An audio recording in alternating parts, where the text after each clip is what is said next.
In the beginning, the Almighty One El Adonai created Lucifer, the Lightbringer, from a drop of his own blood, a cherub angel with 4 multicolored wings from which he plucked 7 feathers to form the 7 realms of Shamayim.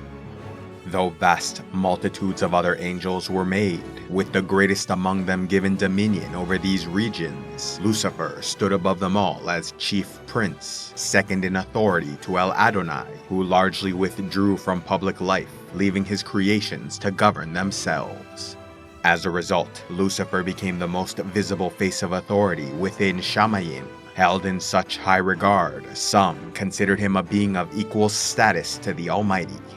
Yet Lucifer did not view himself in such a light, seeking to demonstrate his devotion to El Adonai by building a great house of worship.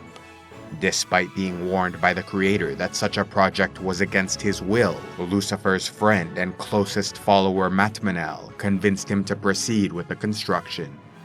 When at last the house of worship was revealed, Matmanel unveiled his own contribution, adding the face of Lucifer to a great statue meant to depict the Creator. Marveling over the magnificence of this great work, many of the angels praised Lucifer, who grew addicted to the love and adulation of the masses. Yet from the greatest of heights, Lucifer felt dragged to his lowest point when gracefully rebuked by El Adonai for his disobedience. Though the Creator did not punish his beloved prince, Lucifer was passed over for the newly revealed position of Elect One, a being meant to represent the Creator, who was therefore above the Lightbringer in authority. Needing time to contemplate his future, Lucifer sought solitude, where he grew ever more angry and resentful over his treatment, coming to agree with many of his followers, who claimed he was or should be an equal to the Almighty. And since El Adonai was proving himself a poor leader and judge, the Lightbringer should take his place as Lord of all creation. After the humiliation of their chief and his withdrawal from public life, Lucifer's disciples grew frustrated at his long absence, while their resentment grew toward the Archangel Michael's followers, who governed with the blessing of El Adonai. Yet for the most part, they remained loyal to their leader, holding secret meetings to reaffirm their devotion. Returning to his 10 closest acolytes, Lucifer rewarded their patience and dedication by revealing an underground fortress lair where he prepared a grand army of warrior angels, equipped with deadly weapons of war, before yelling out in defiance, "Let there be rebellion, let there be oblivion, let there be a great war in heaven, unleash the legions to battle." Appointing his followers as Grand Masters to lead his legions, roughly 60% of all angels initially joined the rebellion, while 30% remained faithful, and 10% declared their neutrality. Taking place over 4 billion years, Lucifer's great war in heaven saw the rebels win many early battles, as the faithful had few weapons and were entirely unprepared for war. Armed mostly with staffs and bows, the faithful did not start producing their own armaments until 1 billion years into the conflict, at which point it was too late to turn the tide crashing upon them.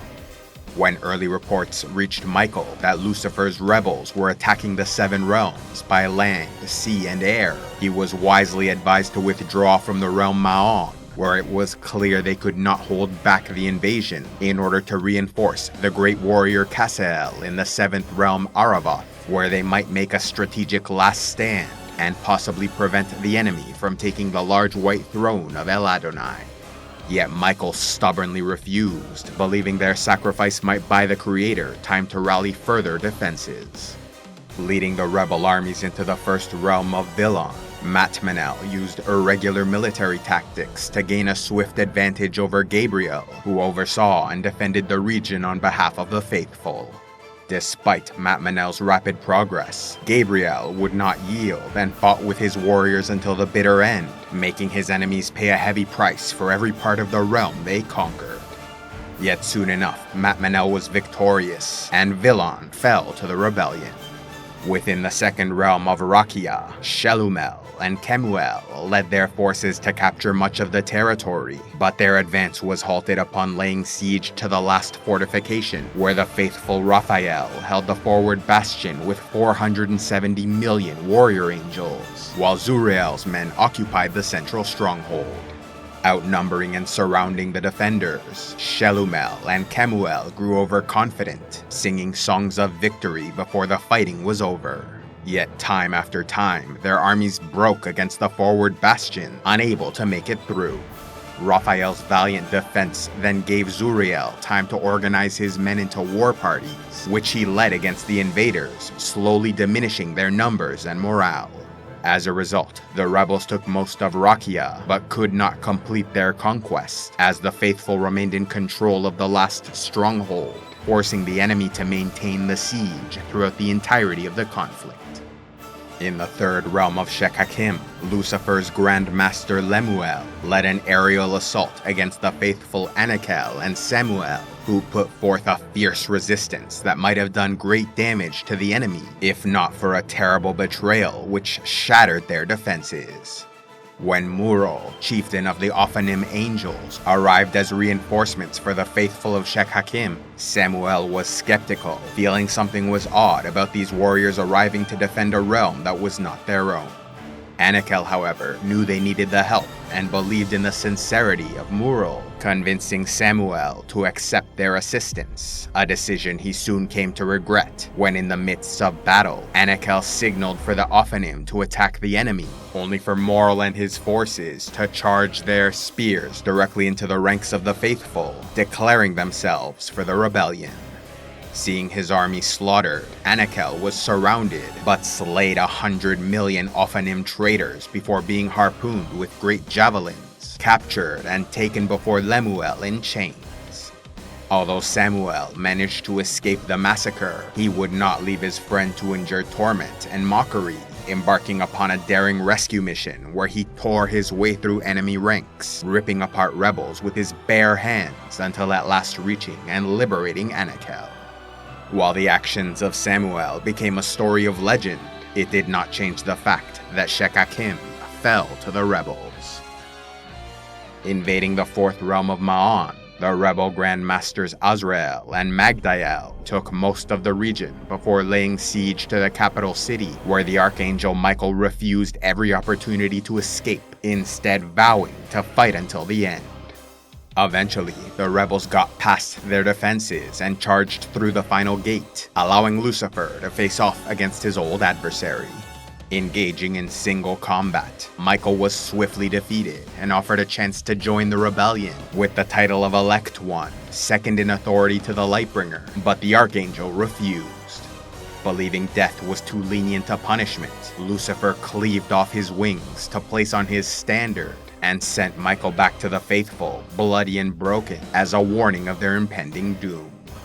With the rebels taking Ma'an, they secured 700 million prisoners, of which 10% were convinced to switch sides, while the rest were executed. Following their defeat in Shekakim, Anakel and Samuel retreated to the fifth realm of Makan, where they took charge of their defenses in anticipation of the rebel Grand Masters, who soon arrived with a great host.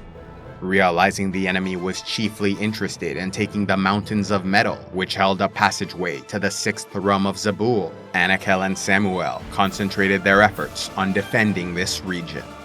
Fighting a vicious, bloody battle, the faithful commanders won some measure of redemption for their defeat in Shekakim, holding their ground and denying victory to the rebels.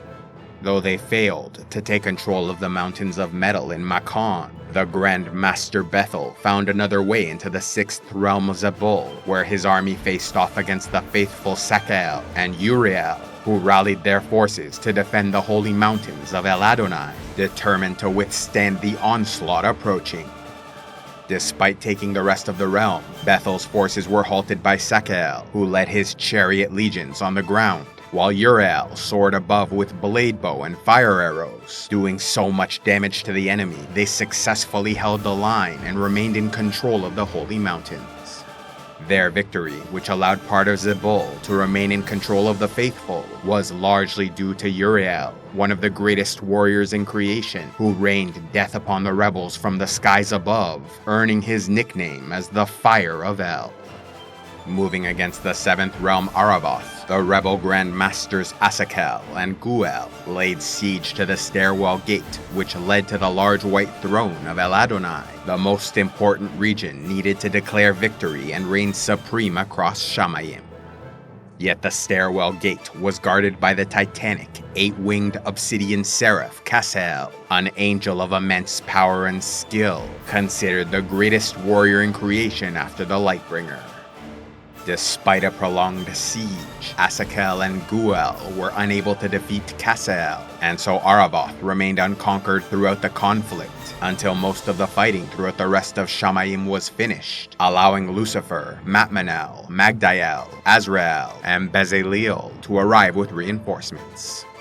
Ready to defend his realm with every ounce of his strength, Kassel engaged Lucifer in single combat, enduring a long, bloody battle which lasted 400 million years, until the chief prince at last secured victory, granting his opponent the chance to surrender and join the rebellion. When Kassel refused, Lucifer pierced his chest using the Seraph's own spear and hurled him over the mountainside. His enemies defeated and Aravoth taken by the rebels, the Lightbringer transformed into a terrible beast with 5 heads, razor talons, great curved horns, and fangs sharper than steel, becoming Lucifer Seraphant in his moment of triumph. With the creator believed to have fled, Lucifer sat upon the large white throne and declared victory, but his joy was short-lived as the Almighty soon re-emerged in the form of a great winged lion, tearing off his adversaries' heads before consuming him whole. The lion then spewed forth the Lightbringer, who watched in horror as his assailant transformed into El Adonai.